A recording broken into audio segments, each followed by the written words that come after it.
You've been doing a lot of great writing about this notion of All Players United, which is a group that's talking about unionizing college athletes. And the response from the NCAA has been, hey, 90% of our revenues, which are huge, go to the student athletes. And you've been doing a lot of great research into this whole story. Why would they want to unionize? Where does that money really go? Is there fuzzy math going on? So tell us, why would college students, they're supposed to be there for an education, they're scholar athletes, why would they want to unionize?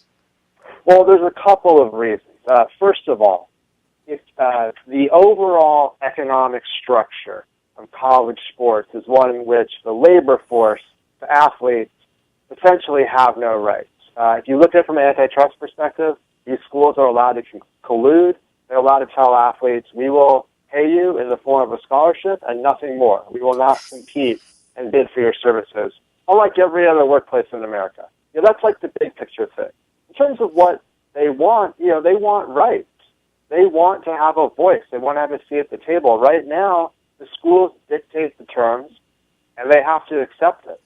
And if the schools were less greedy, and if they were more willing to give their workforce, some basic rights protections, you wouldn't really start to see this unionization push. Well, you raised a couple really interesting issues there, starting with the most fundamental economic one, which is also philosophical, which is whether student athletes, as generators of massive amounts of revenue, should be allowed to negotiate for their services, and should economic forces be allowed to come into play, competition and so on, which is interesting because, when you think about it, they always have under the table. There have always been recruiting scandals and this and that. So in effect, the argument might be put that out in the open, make it legitimate and honest, and allow these young people to get the fair market value for their services. But I guess people would say the missing part of that equation is the education part. What would you say to that? Well, I would say, I would say two things. First of all, go back to your own college experience.